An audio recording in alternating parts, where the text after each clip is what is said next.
வணக்கம். வணக்கம். அனைவருக்கும் வணக்கம். வணக்கம். 2 நாள் சேட்டைகளுக்கு லீவ் விட்டோம். கனமழை காரணமாக இல்லையா? இடியுடன் கூடிய சரி, ஓகே. இன்றைய சேட்டைகள். சின்ன முட்டத்திலிருந்து மீன் பிடிக்க சென்ற போது தவறி விழுந்தோம். 22 மணி நேரம் நடுக்க. இது நம்ம சரவணன் இருக்காங்களா? ஆமா. அவங்க சகல 2 நாளாவே தேடி இருக்காங்க. 8:30 போல நைட்டு தூங்கிட்டு இருந்திருக்காங்க. யூரின் பாஸ் பண்ணி எழுமனாரா. இங்க எப்படி போட்டுக்கலாம் படிக்கல. Original story. அதான் சாதாரண பாத்ரூம் போகும்போது பின்னாடி போய் அந்த இதுல உட்காந்து போவாங்க. அது விழுந்துட்டாங்க. அசைஞ்சிட்டா முடிஞ்சு போச்சு, அவ்வளவுதான். யாருமே கவனிக்கல. 2 மணி நேரம் கழிச்சுன்னா ஆளே காணுங்கிறது காணொலி யோசிச்சு எழுப்பி பார்த்துருக்காங்க.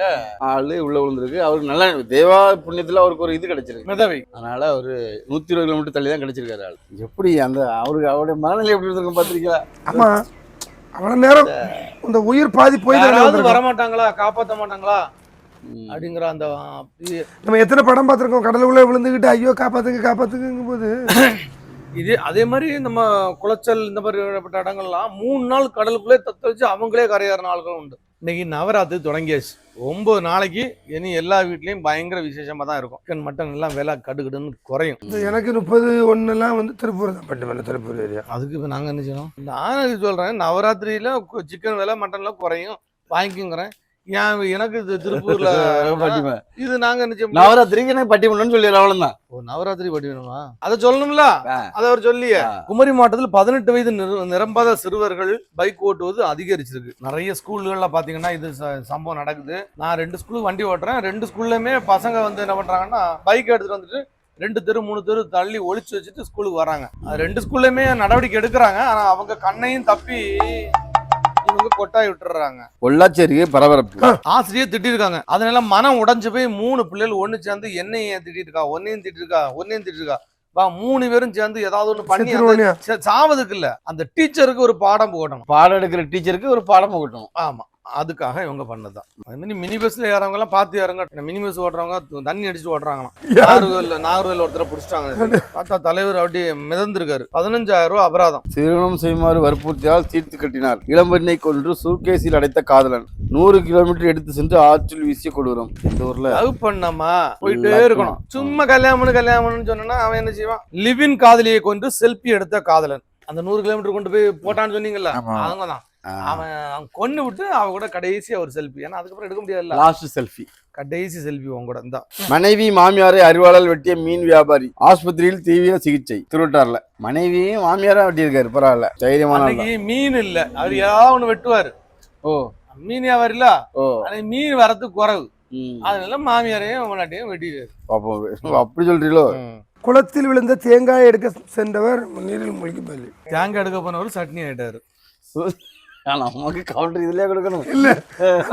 நீங்க நல்ல பாருங்க, அவன் கோபி அடிக்கடி சொல்லுவான். எதுக்கு எல்லாத்துக்கும் சிவன் ஒரு கவுண்டர் வச்சிருப்பாரு. பரிகார பூஜை செய்வதாக கூறி கள்ளக்காதலியை கிணற்றில் தள்ளி கொள்ள முயற்சி. கைது கொல்லதான் செய்யணும் அவளை. அப்ப இன்ஸ்பெக்டர் என்ன செய்யுது? 2 சேர்த்தான். பூஜை எல்லாம் முடிஞ்சிட்டு போதும் அப்படின்னு நினைக்கும் போது இது திருப்பியும் பூஜைன்னு இருக்கு. பூஜை தானே உனக்கு, போட்டுருவோம் ஒரே அடி அப்படின்னு சொல்லிட்டு மொத்தமா ஒரே பூஜை முடிச்சிடலாம் பார்த்தாரு. போலீஸ் சப் இன்ஸ்பெக்டர் ராஜாராமா எல்லாமே ஒரு காதல் மனம் தானே. ஏடிஎம் சென்டரில் ஓய்வெடுத்த நாய்கள் வீடியோ சமூக வலைதளங்கள் வைரல். வெயில் பாவம், அதுவும் என்ன செய்யும்? நீங்க அதுக்கு குடாரமா கட்டி விட்டுருக்கிறியா? அது பாவம். சரி, அதுவும் ரெஸ்ட் எடுத்து போட்டு. அப்படிலாம் கிடையாது. அது என்னன்னா நாய்களை பிடிக்கணும் ஹைகோர்ட் உத்தரவு கொடுத்துச்சா, அந்த ரோட்ல தானே பிடிக்கிறானுங்க. ஏடிஎம்ல பிடிக்க மாட்டேங்கல. அப்படி போய் ஒளிஞ்சுக்கிட்டு நடிகர் விஜய்க்கு வந்து கிரேன் மூலமா மாலை போட்டிருக்காங்க. அது தவறு. பொதுமக்களுக்கு இடையூறு, ஏதாவது பிரச்சனை வரும் அப்படின்னு காரணத்துக்கு அவங்க 2 பேரும் கேஸ். ஆனா இதுக்கு முன்னாடியும் போட்டிருக்காங்க நிறைய பேர். இது எதுக்கு அது தேவையில்லாம கொண்டு நிறைய பேர் இது மாதிரி போட்டிருக்காங்க. பணமாலை போட்டிருக்காங்க. அதாவது பணமாலை இத்தனை ஆண்டுகளா போட்டிருந்தாங்க. இப்ப யாராவது விஜய்க்கு போட்டா பண நோட்டை கேவலப்படுத்திட்டு கைது பண்ணுவாங்க. ஏன்னா இவ்வளவு போட்டது கண்ணுக்கு தெரியாது. அவங்க கிரைன் மாலை இது பண்ணு எத்தனை பேருக்கு போட்டு கிரைன்ல வச்சு போட்டிருக்காங்க. நிறைய பேருக்கு போட்டிருக்காங்க. அப்ப இவருக்கு போடுவோம் மட்டும் கேஸ். இப்படிதான் இவரு சும்மா இருக்க ஒரு உசுப்பு ஏற்றி விட்டு நம்ம அதுல அந்த கட்சியில சேரண்டா நினைச்சா கூட நம்மள சேர்த்து வச்சுருவாங்க. இப்போ நம்ம தேவையில்லாம இது பண்ணும்போது நமக்கு கோவம் வருது இல்ல. ஒரு சராசரி மனிதன் நமக்கு ஆதங்கம் வருது. இல்ல இது சாதாரண விஷயம் தானே. ஒரு கிரைன் மூலமா கொண்டு கிரைன் ஆபரேட்டர் வந்து அவருக்கு ஒரு சந்தோஷம் கொண்டு போடுறாரு. இதுல யாரு பாதிக்கப்படுறா? ஒருவேளை அவங்க செட் பண்ணி போட்டதாவே இருக்கட்டுமா, போட்டு அவ்வளவுதானே. இது ஒரு மேட்ருன்னு இதுக்கு ஒரு கேஸ் வேற. அதான் தனியா சும்மா இருக்கவங்களும் நம்ம ரெண்டு சீண்டு விஜய் நினைக்கிறேன். இதுல கேட்டா நம்ம நியாயத்தை பேசலாம், விஜய்க்கு சப்போர்ட்டா பேசுறோம்னு சொல்லுவாங்க. நீங்களும் டிவி போறீங்களா கேக்குறாங்க. என்னத்த சொல்ல, இப்படிதான் ஒரு பையன்கிட்ட சொன்னதுக்கு அப்படித்தானே சொன்னா. ஆமா, நீங்களுமா டிவிக்கே போறீங்க அப்படின்னு. ஆமா, நம்ம பேப்பர் வச்சுட்டு டிவிக்கு போவோம். உங்களுக்கு தாங்க தர மாட்டோம், நீங்க கடன் வச்சுட்டு போயிருக்கீங்க. பிறகு வாங்கின சட்டைக்கே பைசா தரல. 4 மாசத்துக்கு வரை கொண்டு தந்திருக்காரு சட்டையா. ஆமா, அதுவும் பைசா இல்ல. பிறந்த நாளுக்கு வாங்கிட்டு போயிட்டு இப்ப கல்யாண நாளும் முடிஞ்சாச்சு. 3 ஃபங்க்ஷன் விட்டு போட்டு போயிட்டாரு. 4 நாள் சர்ச்சுக்கு போட்டு போயிட்டாரு. தோச்சு கொண்டு கையில கொடுத்துட்டாரு. செங்கோட்டையன் திடீர் மாயம். எங்கயா போனீங்க? யாரோ என்ன நினைக்கா. அதுக்கு ஏன் இவ்வளவு பெரிய சங்கு? என்ன யாராவது நினைச்சா நீங்க ஏன் சங்குதுறீங்க? ஒரு தூய்மை பணியாளர் வந்து ஒரு பஸ்ல ஏறி இருக்காங்க. சரி, ஏறி உட்காந்து போயிட்டு இருக்கும்போது டிரைவரும் கண்டக்டரும் சொன்னாங்களா, பின்னாடி ஓசி பஸ் வருதுமா, அதுல போமா அப்படின்னா. அதை எவனோட வீடியோ எடுத்து போட்டான். இனி எவனாவது ஓசி பஸ் பின்னாடி வருது அதுல போ இதுல போன்னு பொம்பளைல கிண்டல் பண்ணியா அவ்வளவுதான், அப்படி சஸ்பெண்ட் பண்ணிடுறோம். 2 பேரும் சஸ்பெண்ட்.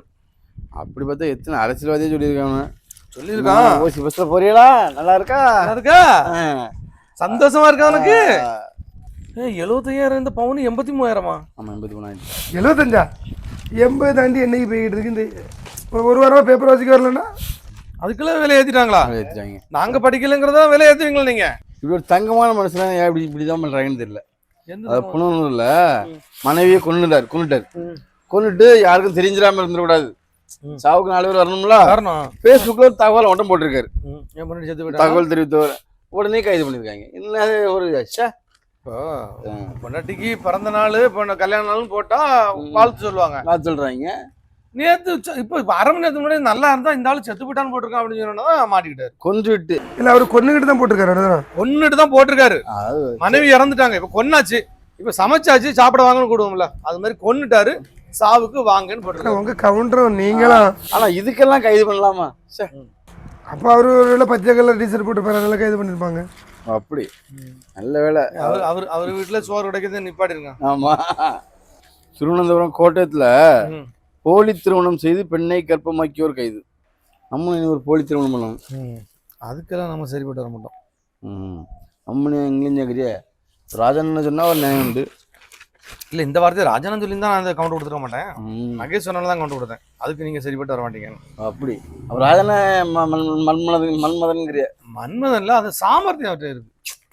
அந்த ஒரு சாமர்த்தியம் இருக்குல்ல, அது அவர்கிட்ட இருக்கு. நான் கண்டேன், நீங்க அவரிடம் கண்டேன். என்னத்த சாமர்த்தியத்தை. பெண்ணுக்கு பாலியல் வன்கொடுமை, சிங்கப்பூர்ல இந்தியருக்கு 4 ஆண்டு சிறை, 6 பிரம்படி. அது தெளிவா வாசிங்க. பெண்ணுக்கு பாலியல் தொல்லை, பிரபல யூடியூபர் கைது. இவர் சிங்கப்பூர்ல போய் இந்தியாக்காரன் நிரூபிச்சிருக்காரு. நம்மகிட்ட இருக்க பன்முக திறமையில இதுவும் ஒண்ணு அப்படின்னு அங்க போய் நிரூபிச்சிருக்காரு.